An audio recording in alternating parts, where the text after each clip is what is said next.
Chapitre 11. Julien, Apollon et le gâteau. Comment peut-elle s'en sortir sans ennui dit Anémone à Mathilda. Les enfants racontent sûrement ce qu'ils ont vu à leurs parents.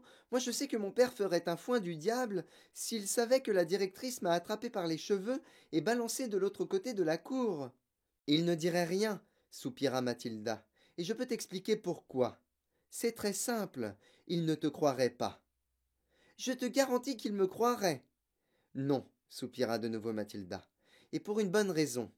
Ton histoire paraîtrait trop invraisemblable pour être réelle. Voilà le grand secret de Le Gourdin. C'est-à-dire, demanda Anémone, il ne faut jamais rien faire à moitié si on ne veut pas se faire punir. Mettre le paquet, passer les bornes, s'arranger pour pousser la dinguerie au-delà du croyable. Quel parent admettrait cette histoire de tresse? Pas un seul, je te dis. En tout cas, les miens sûrement pas. Ils me traiteraient de menteuse. Dans ce cas-là, remarqua Anémone, la mère d'Amanda ne va pas lui couper ses nattes. Non, répondit Mathilda, c'est Amanda qui le fera elle-même.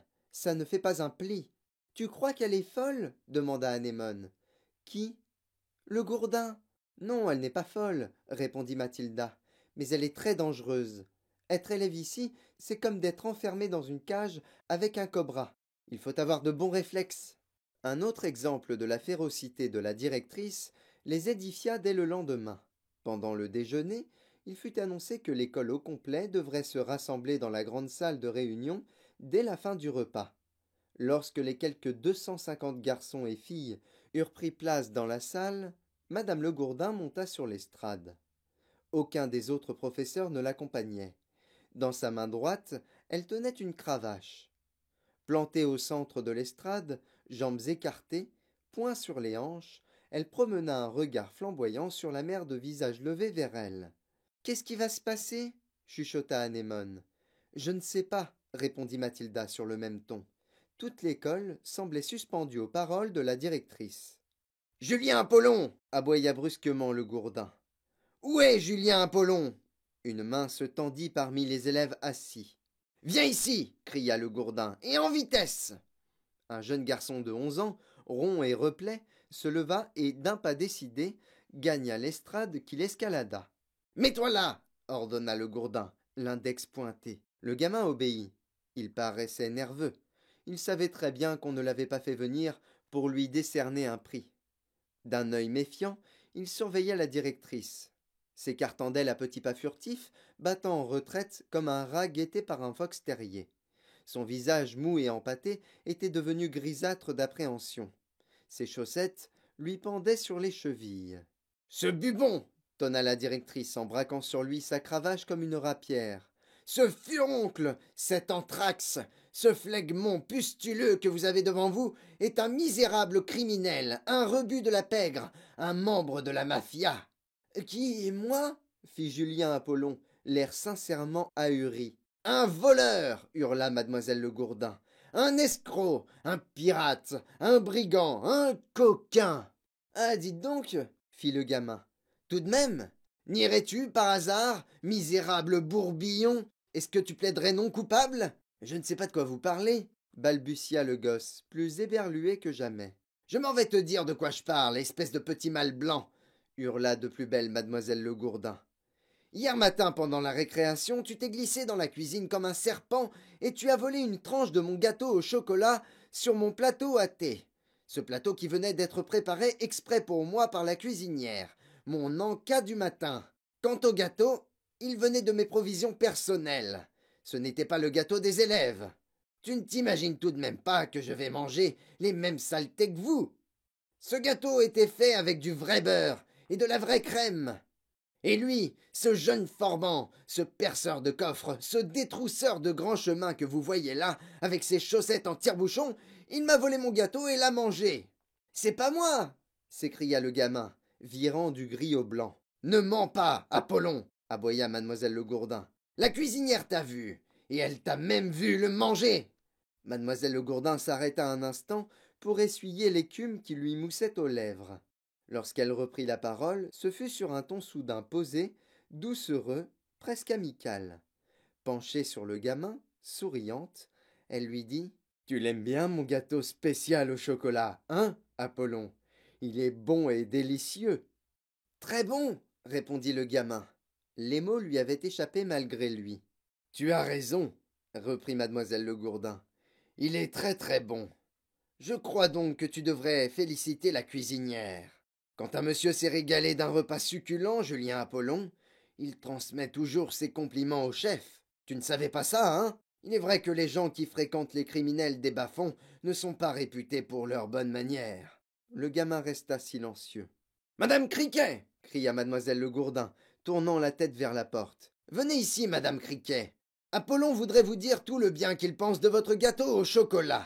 La cuisinière, une asperge flétrie qui donnait l'impression d'avoir été soumise depuis belle lurette à une dessiccation totale dans un four brûlant, monta sur l'estrade.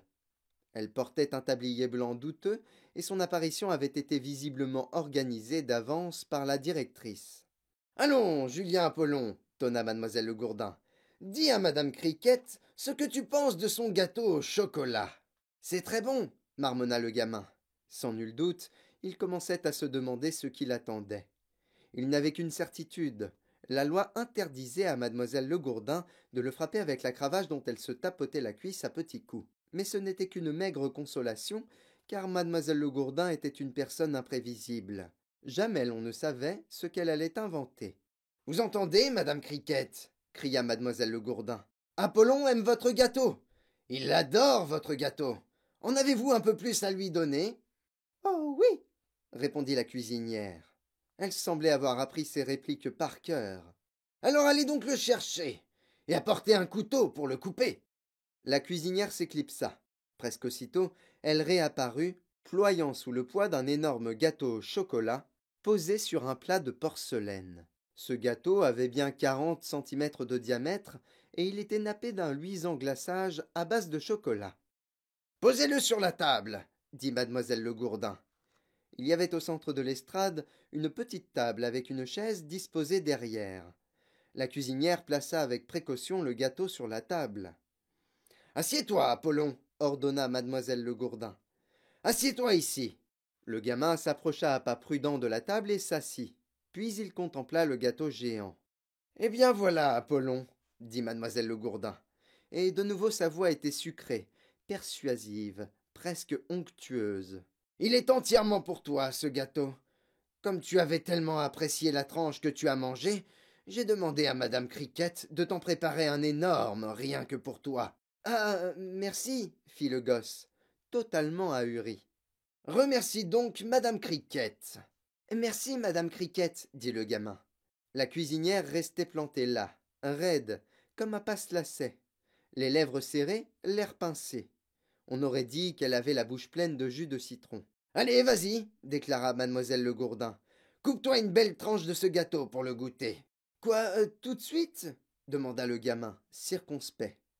Tout cela cachait un piège, il s'en doutait. Mais quoi, au juste? Je pourrais pas l'emporter chez moi demanda-t-il. Ce ne serait pas poli, répondit mademoiselle Le Gourdin avec un ton rusé. Tu dois montrer à notre bonne cuisinière que tu la remercies de tout le mal qu'elle s'est donné. Le gamin ne bougea pas. Allons, vas-y, je te dis, reprit mademoiselle Le Gourdin. Coupe-toi une tranche et mange. On n'a pas toute la journée. Le gamin saisit le couteau et, à l'instant où il allait entamer le gâteau, retint son geste. Il considéra le gâteau, leva les yeux vers mademoiselle Le Gourdin, puis vers la cuisinière filiforme, à la bouche en cul de poule. Tous les enfants rassemblés attendaient sur le qui-vive qu'il se passe quelque chose. La mère Le Gourdin n'était pas du genre à offrir un gâteau au chocolat par pure générosité. Beaucoup supposaient qu'il était truffé de poivre, d'huile de foie de morue ou de toute autre substance répugnante, propre à rendre celui qui en mangeait malade comme un chien. Peut-être même s'agissait-il d'arsenic, auquel cas il tomberait mort en 10 secondes pile. À moins que le gâteau ne fût piégé et qu'il n'explosât au premier contact du couteau, emportant avec ses débris le cadavre déchiqueté de Julien Apollon. Personne à l'école ne doutait que mademoiselle Le Gourdin fût capable des pires excès. Je veux pas le manger, dit le gamin. Goûte-le tout de suite, petit morveux, hurla mademoiselle Le Gourdin. Tu insultes madame Criquet. Très délicatement, le gamin coupa une mince part du gâteau, la souleva, reposa le couteau, saisit la tranche collant entre ses doigts et se mit à la mastiquer sans hâte. C'est bon, hein? Très bon, dit le gamin, en mâchant avec application. Puis il finit la tranche. Prends-en un autre. Ça suffit, merci, murmura le gamin. J'ai dit, prends-en un autre, répéta mademoiselle Le Gourdin. Mange une autre tranche, fais ce qu'on te dit. J'en veux pas d'autre, dit le gamin. Alors mademoiselle Le Gourdin explosa. Mange, hurla-t-elle en se frappant la cuisse de sa cravache. Si je te dis de manger, tu manges. Tu voulais du gâteau, tu as volé du gâteau. Et maintenant tu es servi et tu vas le manger. Tu ne quitteras pas cette estrade et personne ne sortira de cette salle avant que tu aies mangé entièrement le gâteau posé devant toi.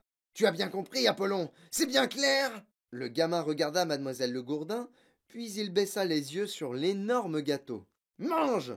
Mange! Très lentement, le gamin se coupa une deuxième tranche et se mit à la manger. Mathilda était fascinée. Tu crois qu'il pourra y arriver? Chuchota-t-elle à Amanda Blatt. Non, répondit Amanda sur le même ton. C'est impossible. Il sera malade avant d'être arrivé à la moitié. Le garçon continuait à mâcher. Quand il eut fini la deuxième tranche, il regarda mademoiselle Le Gourdin, hésitant. Mange! Hurla-t-elle. Les petits voleurs gloutons qui aiment les gâteaux doivent les manger. Mange plus vite! Plus vite! On ne va pas passer la journée ici. Et ne t'arrête pas comme ça. La prochaine fois que tu t'arrêtes avant d'avoir tout fini, tu auras droit à l'étouffoir. Je te boucle dedans et je jette la clé dans le puits. Le gamin se coupa une troisième tranche et entreprit de l'avaler. Il acheva cette dernière plus rapidement que les deux précédentes, et à peine eut-il fini qu'il prit le couteau pour se couper une nouvelle tranche. De façon étrange, il donnait l'impression d'avoir trouvé son rythme de croisière. Mathilda, qui l'observait avec attention, n'avait encore remarqué chez lui aucun signe de fléchissement. Il paraissait même plutôt prendre peu à peu confiance. Dis donc, il s'en tire pas mal, souffla-t-elle à Anémone. Il sera bientôt malade, murmura Anémone. Ça va être affreux. Lorsque Julien Apollon eut réussi à absorber la moitié du gâteau géant, il s'arrêta 2 ou 3 secondes et prit quelques profondes inspirations. Mademoiselle Le Gourdin, poings aux hanches, le fusillait des yeux. Continue! Cria-t-elle. Allez, mange! Soudain, le gamin laissa échapper un énorme rot qui se répercuta dans la grande salle comme un roulement de tonnerre. De nombreux rires s'élevèrent dans l'assistance. Silence! Cria mademoiselle Le Gourdin. Le gamin se tailla une autre tranche de gâteau et se mit à la manger rapidement. Il paraissait toujours d'attaque. En tout cas, il n'était certainement pas prêt de déclarer forfait et de s'écrier « Je ne peux plus! Je ne peux plus manger, je vais être malade !» Bref, il était encore dans la course. Alors un changement subtil se fit jour parmi les 250 enfants témoins de la scène. Un peu plus tôt, ils flairaient l'imminence du désastre. Ils s'étaient préparés à une scène pénible où la malheureuse victime, bourrée de gâteaux jusqu'aux sourcils, devrait jeter bas les armes et demander grâce. Après quoi, le Gourdin, triomphante, enfournerait sans pitié tout le reste du gâteau dans le gosier du gamin, suffocant. Mais tout au contraire, Julien Apollon avait franchi les 3/4 du chemin et continuait à mastiquer gaillardement. On sentait qu'il commençait à se faire plaisir. Il avait une montagne à gravir, et par le diable, il en atteindrait le sommet, quitte à mourir pendant sa tentative. De plus, il se rendait maintenant clairement compte qu'il tenait son public en haleine et que, sans le montrer, ce public faisait bloc avec lui. Il ne s'agissait plus maintenant que d'une bataille entre lui et la puissante mère Le Gourdin. Soudain, quelqu'un cria « Vas-y, Juju, tu y arriveras !» Mademoiselle Le Gourdin pivota sur elle-même et brailla « Silence !» L'assistance n'en perdait pas une miette. Tous avaient pris parti dans le duel en cours. Ils mouraient d'envie d'applaudir, mais n'osaient pas s'y décider. « Je crois bien qu'il va y arriver, » susurra Mathilda. « Je le pense aussi, » répondit Anémone. « Jamais je n'aurais cru quelqu'un capable de manger tout seul un gâteau de cette taille. » Le Gourdin n'y croyait pas non plus, chuchota Mathilda. « Regarde-la, elle devient de plus en plus rouge. S'il gagne, elle va le tuer, j'en suis sûre. » Le gamin commençait à ralentir, c'était indiscutable. Mais il continuait néanmoins à enfourner les bouchées de gâteau avec la persévérance d'un coureur de fond qui a entrevu la ligne d'arrivée et sait qu'il doit tenir jusqu'au bout. Lorsqu'il eut avalé la toute dernière bouchée, une formidable ovation monta de l'assistance. Les enfants sautaient sur leurs chaises, poussaient des cris, applaudissaient et s'époumonaient. Bravo Juju, t'as gagné Juju, à toi la médaille d'or. Mademoiselle Legourdin se tenait immobile sur l'estrade. Son large visage chevalin avait pris la couleur de la lave en fusion, et ses yeux étincelaient de fureur. Elle fixait un regard meurtrier sur Julien Apollon, qui, affalé sur sa chaise, comme une outre pleine à craquer, à demi comateux, était incapable de bouger ou de parler. Une mince pellicule de transpiration luisait sur son front, mais un sourire de triomphe illuminait son visage. Brusquement, elle plongea en avant, empoigna le vaste plateau de porcelaine qui ne portait plus que des traces de chocolat, le brandit au-dessus d'elle et l'abattit avec violence sur le crâne de Julien Apollon, plongé dans l'hébétude. Des éclats de porcelaine voltigèrent de tous côtés. Le gamin était à ce point bourré de gâteaux qu'il avait acquis la consistance d'un sac de ciment humide, et même un marteau pilon l'eût à peine entamé. Il se contenta de secouer la tête 2 ou 3 fois sans cesser de sourire. Va te faire pendre hurla mademoiselle Le Gourdin, et elle quitta l'estrade à grandes enjambées, la cuisinière sur les talons.